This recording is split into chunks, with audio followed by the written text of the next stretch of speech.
D'ailleurs, juste à cette époque, non.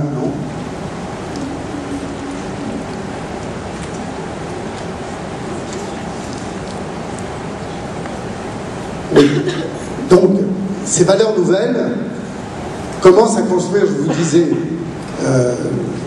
un nouveau citoyen qui se sent concerné, qui se sent responsable dans sa vie privée. Donc, en tant que salarié, il n'est pas question que de 6 h de l'après-midi jusqu'à 8 h du matin, il soit responsable et que tout d'un coup, quand il rentre, quand il franchit le pas de son entreprise, tout d'un coup, il devient plus responsable. Non, cette responsabilité, pour lui, s'exerce aussi à l'intérieur de l'entreprise. C'est pour ça qu'il demande être considéré quand son entreprise lui l'informe sur la santé de l'entreprise dans laquelle il travaille, c'est-à-dire son chiffre d'affaires, sur son plan d'investissement, sur ses résultats. On a vu des patrons voyous qui ont fermé des entreprises la nuit, qui ont déplacé les machines outils, qui les ont emmenés en Roumanie, le lendemain les ouvriers arrivaient, il n'y avait plus rien. Donc ils veulent être informés, ils veulent aussi une meilleure formation, parce qu'une formation c'est une maîtrise, c'est être encore plus responsable que son travail. Et ils veulent aussi, comme ils le font chez eux, des gestes, des éco-gestes dans leur entreprise. Ils trient des déchets, gestion d'eau, d'électricité, etc. Pour revenir donc au phénomène d'exclusion, il y a eu un sondage à l'époque, en 2006, où 65% des Français craignaient de se retrouver un jour SDF. Quelque chose d'assez extraordinaire, parce que ça veut dire que les citoyens commencent même à s'identifier à la pauvreté alors même qu'ils ne sont pas pauvres. C'est donc la prise de conscience, cette prise de conscience sur les 3 points que je viens d'énoncer, c'est-à-dire environnemental, social et économique, qui fait une nouvelle moralité de consommation. Une nouvelle moralité de consommation, donc maintenant on souhaite un produit plus responsable. Alors, dans le produit responsable, le consommateur se pose tout d'abord la question de savoir où les produits ont été fabriqués. À partir du moment où il le savent, il s'inquiète de savoir si les travailleurs qui ont participé à la fabrication de ces produits sont correctement traités, et dans les conditions de travail, et dans le salaire. Ensuite, il veut... Je crois que j'ai un slide, excusez-moi. Ensuite, il veut absolument savoir si le producteur a été bien rémunéré. Vous vous souvenez de la grève des producteurs de lait, où on s'est aperçu que le producteur de lait, lui, s'appauvrissait pendant que la grande distribution s'enrichissait. Donc, il n'y a pas de raison. Le travail du producteur doit être correctement rétribué. Et puis la troisième interrogation qui se pose, c'est l'acheminement du produit, puisque un produit qui est fabriqué trop loin et consommé sur place est un produit qui va être transporté avec tout ce que ça a comme conséquence, comme pollution. Alors, ça fait une génération... Je me mélange dans mes... Excusez-moi. Voilà. Ça fait une génération, vous savez, avant, parler des bobos. Les bobos, c'est 2 syllabes qui veulent dire bourgeois, bohème. Là, vous avez l'illustration à gauche. Le bourgeois bohème, c'est celui qui mange du caviar de Russie, mais en toute simplicité avec les mains. Côté bourgeois et côté bohème.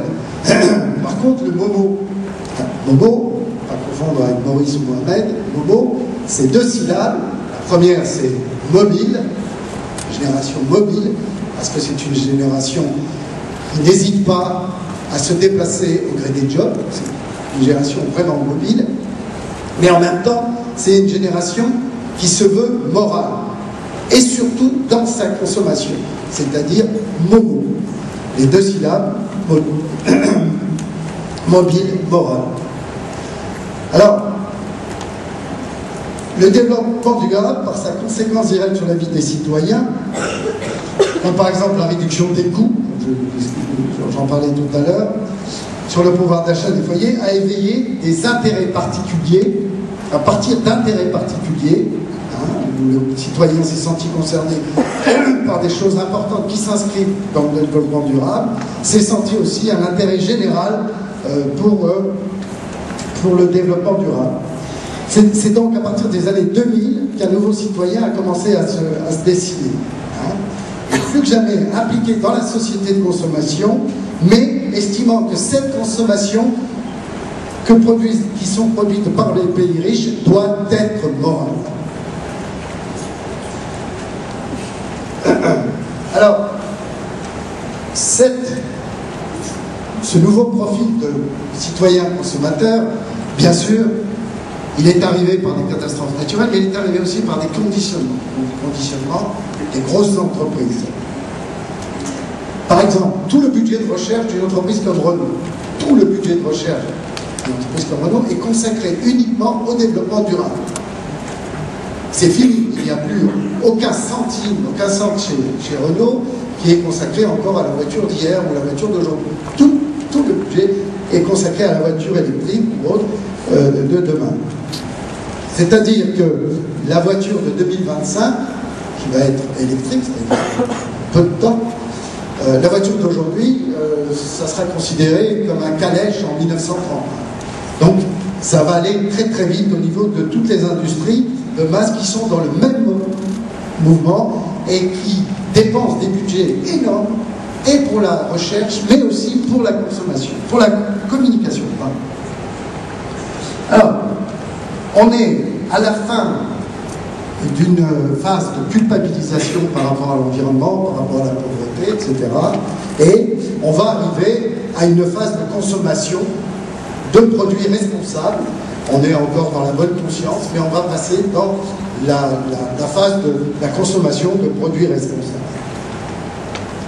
Le citoyen consommateur a l'impression de changer d'air, et il se dit que la société de consommation telle qu'elle existe aujourd'hui, c'est la société des grands-parents et qu'elle n'a plus lieu d'être avec cette responsabilité par rapport à la consommation. Alors qu'on soit convaincu ou non sur le fond, la forme de cette évolution, l'histoire est en marche, ni personne, ni rien ne la freinera. La machine financière est en route, elle a énormément investi dans la recherche et dans la communication et dans le façonnage de l'opinion, elle ira jusqu'au bout.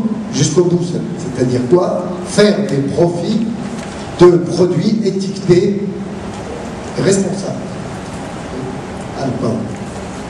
Alors, le tourisme, il en est où maintenant?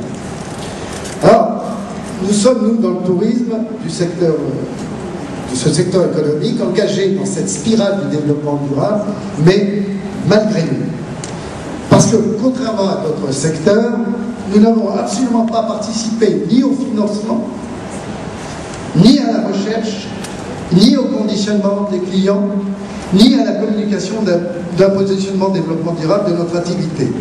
Et même, on n'a pas entamé une réflexion sur le développement durable, une réflexion valable. Le tourisme est complètement en dehors de ce mouvement pour l'instant.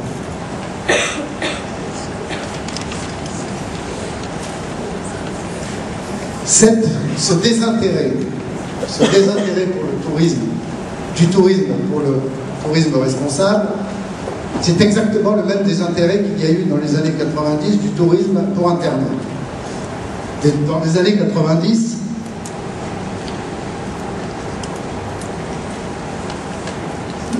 90, les agences, les TO, ne se préoccupaient absolument pas d'Internet.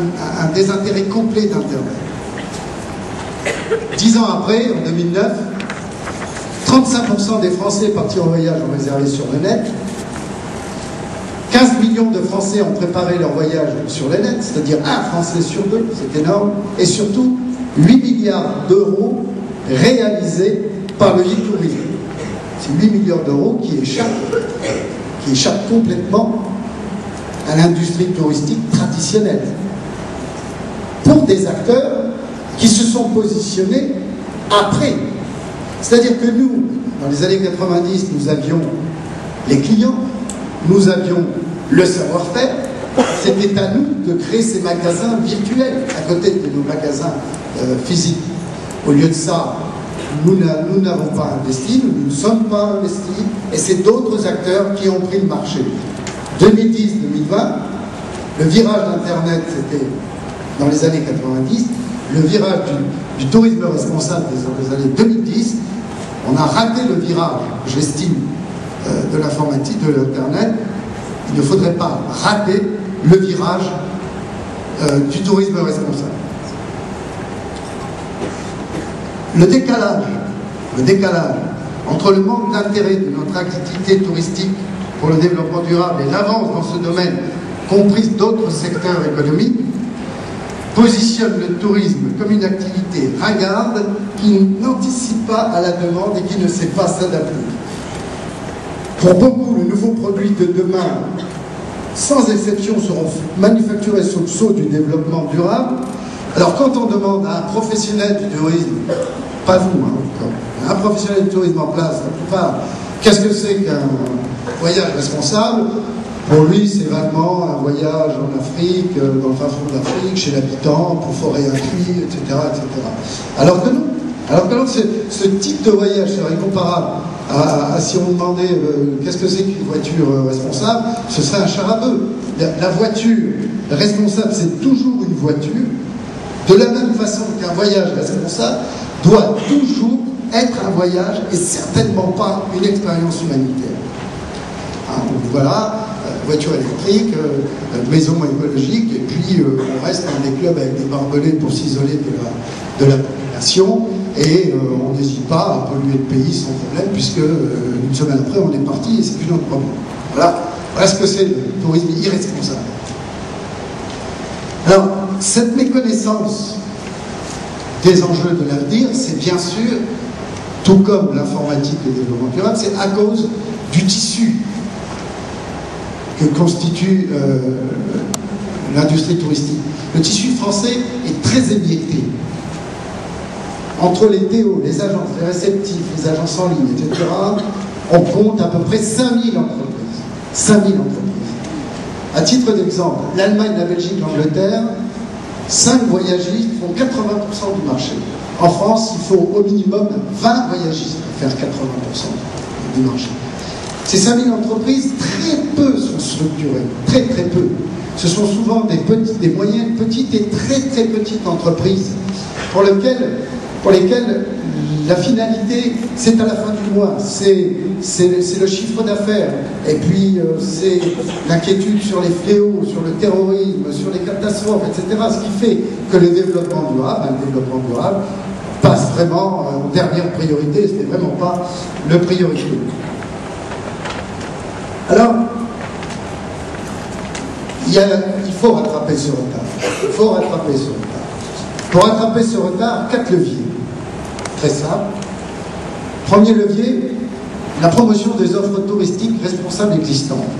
On ne peut pas dire complètement que le tourisme n'est pas dans le tourisme responsable. Il y a des entreprises de niche, Chaya, etc., qui proposent des voyages dits responsables.